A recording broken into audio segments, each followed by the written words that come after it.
গতকালকে আপনাদের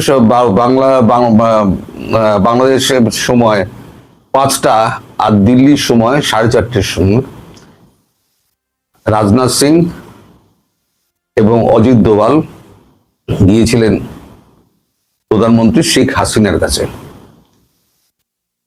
গিয়ে তারা সাম্প্রতিক পরিস্থিতি ব্যাখ্যা করেছেন যে পাহাড়ের কি অবস্থা, সেভেন সিস্টার থেকে শুরু করে আমাদের দক্ষিণ দিনাজপুরে আমাদের যে সৈন্য মোতায়েন হয়েছে সেটা কি জন্য হয়েছে তারও সমস্ত ব্যাখ্যা করেন তারা দুজনেই। অজিত দোভাল যে প্ল্যানটা গত 3 দিন আগে যে প্ল্যানটা ডিফেন্সের কাছ থেকে নিয়েছিলেন, সেই প্ল্যান একটা কপি তারা সঙ্গে নিয়ে গেছিলেন। নিয়ে গিয়ে কি সব আলোচনা হয়েছে সেটা আমরা জানতে পারবো না। প্রায় 20-25 মিনিটের একটা বৈঠক হয়েছে। বৈঠক হওয়ার পর তিনি জানিয়েছেন যে আমি যা বলি ভেবে চিনতে বলি, কারণ প্রসঙ্গটা উঠেছিল দেশে ফেরার ব্যাপারে। তো উনি যা বলেছেন যে আমার হিসেব তো অত সময় লাগবে না। অজিত দোভাল হাসতে হাসতে জিজ্ঞেস করেন, আপনি কি করে বুঝছেন অত সময় লাগবে না? যে কার কি মুভমেন্ট হচ্ছে না হচ্ছে সবই তো আমি জানি, কি কৌশল ব্যবহার করা হচ্ছে সবই আমি জানি। তো এখানে সেগুলো 2-2 4 মেলানো আমার পক্ষে খুব একটা অসম্ভব নয়। আমি 15 বছর একটা দেশ চালিয়েছি, সমস্ত হিসেব নিকেশ করেই তো দেশটা চালিয়েছি। ছোট দেশ হতে পারে, আপনাদের 1/5 হতে পারে, 1/6 হতে পারে, তো তবু তো একটা দেশ, ইন্ডিপেন্ডেন্ট দেশ। তো আমি যাই হোক না কেন, আমি ডিসেম্বর বলেছিলাম অত সময় লাগবে না, তার আগেই আমি ফিরবো। এবার আপনারা কি করবেন আপনারা দেখুন বলে পুরো অজিত দোভাল এবং রাজনাথ সিং এর ঘাড়ে ছেড়ে দিয়েছেন। এবার আপনারা বুঝে দেখুন, মানে আপনারা কি করবেন আপনারা বুঝে দেখুন।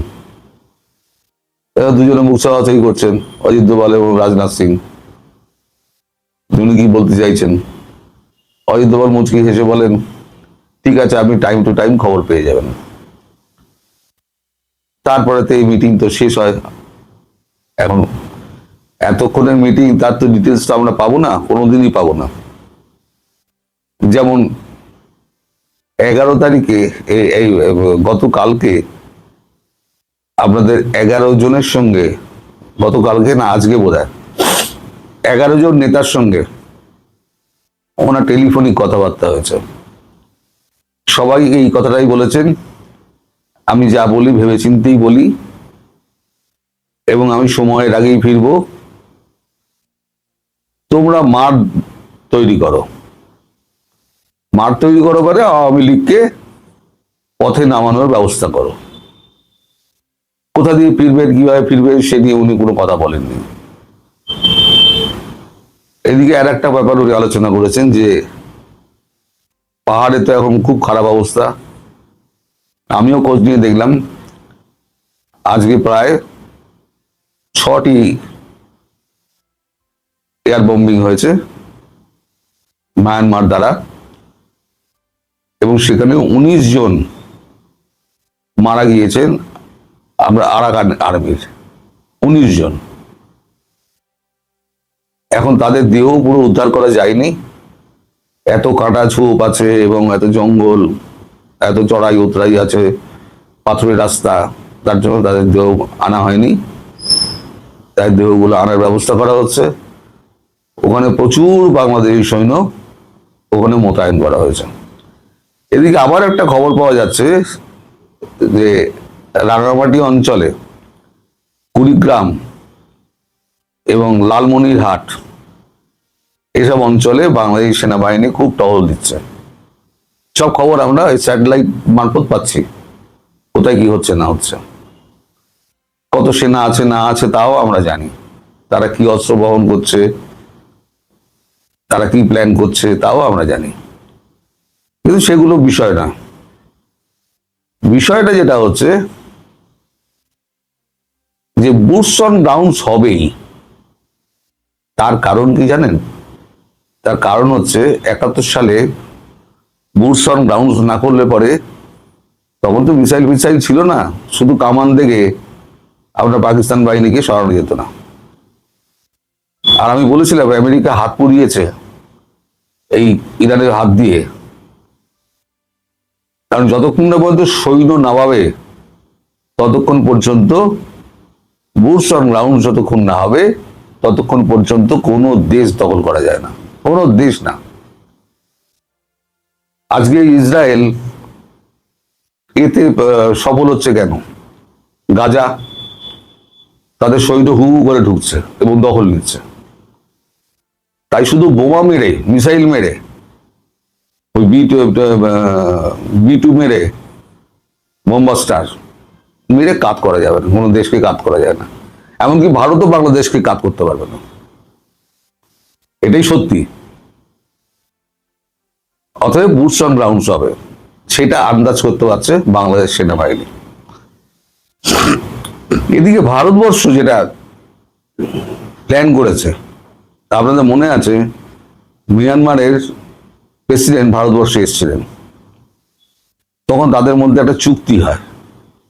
পরবর্তীকালে জানা গেছে যে মিয়ানমার ভারতের সঙ্গে হাত মিলিয়ে ভারতের যে সমস্ত নিবেশ আছে সেগুলোকে সুরক্ষিত রাখবে, আর যাবতীয় অস্ত্র শস্ত্র সমস্ত ভারত দেবে। এই পাহাড়টাকে ওই দখল মুক্ত করতে হবে, অর্থাৎ অশান্তিটা জিইয়ে রাখো। এদিকে কিছু ট্রুপকে আটকে রাখা, রাঙামাটির দিকে কিছু ট্রুপকে আটকে রাখা, কুড়িগ্রাম ওই অঞ্চল আটকে রাখা। অর্থাৎ আমার যা মনে হচ্ছে প্ল্যানটা হচ্ছে যে শেখ হাসিনার দেশে ফেরার আগে দেশে একটা তুমুল অশান্তির সৃষ্টি হবে, সেটা সেনার মধ্যে দিয়ে হোক অথবা আপনার প্রশাসনিক দিক দিয়ে হোক, রাজনৈতিক নেতাদের মধ্যে দিয়ে হোক, একটা তুমুল অশান্তির সৃষ্টি হবে। অশান্তি মানে সিদ্ধান্তহীনতায় সব ভুগবে। মানে দুদিক দিয়ে যদি আক্রমণ হয় তাহলে পরে একটা ছোট দেশের পক্ষে, যা সীমিত সেনাবাহিনী, সীমিত গোলা বারুদ, তার পক্ষে সম্ভব নয় টিকে থাকা। বিশেষ করে ভারতের বিরুদ্ধে টিকে থাকা সম্ভবই নয়। আর ভারত যদি শুধু 7 সিস্টার দিয়ে ঢুকবে তা তো নয়, এই দক্ষিণাঞ্চলে যত আপনার বর্ডার আছে সেই সমস্ত বর্ডার দিয়েও ঢুকবে। তাহলে কত ভাগ করতে হবে? আপনাদের ওয়ার্কিং ফোর্স যা আছে 1,60,000, তাই কত ভাগ করতে হবে? কতগুলো ভাগে বিভক্ত করলে একটা করে ব্যাটালিয়নও হয়তো হবে না। যা সে তো পরের কথা। এখন শেখ হাসিনা যেটা বলেছেন, তিনি খুব ভেবেচিন্তে কথা বলেছেন, এবং তিনি যখন বলেছেন তিনি ডিসেম্বরের আগে তিনি ফিরবেন, এবং একটা ইঙ্গিত যেটা অজিত দোভালকে দিয়েছেন। অজিত দোভাল জিজ্ঞেস করেছেন আপনার কবে ফেরার প্ল্যান রয়েছে, আপনি তো বলছেন যে আমি না ভেবে চিনতে বলি না।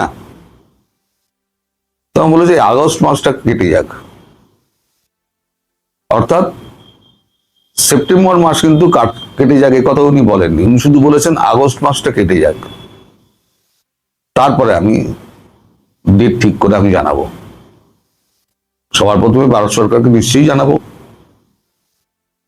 এর মধ্যে ভারত সরকার একটা ট্রাভেল ডকুমেন্ট দেওয়ার জন্য বাংলাদেশ হাই কমিশনের উপরে চাপ সৃষ্টি হচ্ছে। বাংলাদেশ হাই কমিশনার বলেছে আমি সরকারের সঙ্গে কথা বলবো, সরকারের সঙ্গে কথা বলে আমি ঠিক করব। শেখ হাসিনা সেটা শুনে বলেছেন আমার ট্রাভেল ডকুমেন্ট দরকার নেই, আমার জনগণই আমার ট্রাভেল ডকুমেন্ট, তারাই আমায় বরণ করে নেবে। আমি দেশের প্রধানমন্ত্রী ছিলাম, আমি চলে এসেছি, আবার আমি ফিরবো। দেশের প্রধানমন্ত্রী, আমার কূটনৈতিক পাসপোর্ট একটা সরকার জোর করে বাতিল করেছে, তার কি মূল্য আছে? জনগণ যদি আমার সহায় থাকে, যে জনগণের জন্য আমি ফিরছি, তারা যদি আমার সহায় থাকে, তাহলে সেই মানুষের কোনো ট্রাভেল ডকুমেন্টের প্রয়োজন হয় না। ফলে আপনারা আর বারবার অনুরোধ করবেন না, আমি ট্রাভেল ডকুমেন্ট ছাড়াই আমি ঢুকে যাব এবং দেখবো আমায় কি আটকায়। গুলি চালালে গুলি চালাবে, বুক পেতে দেবো,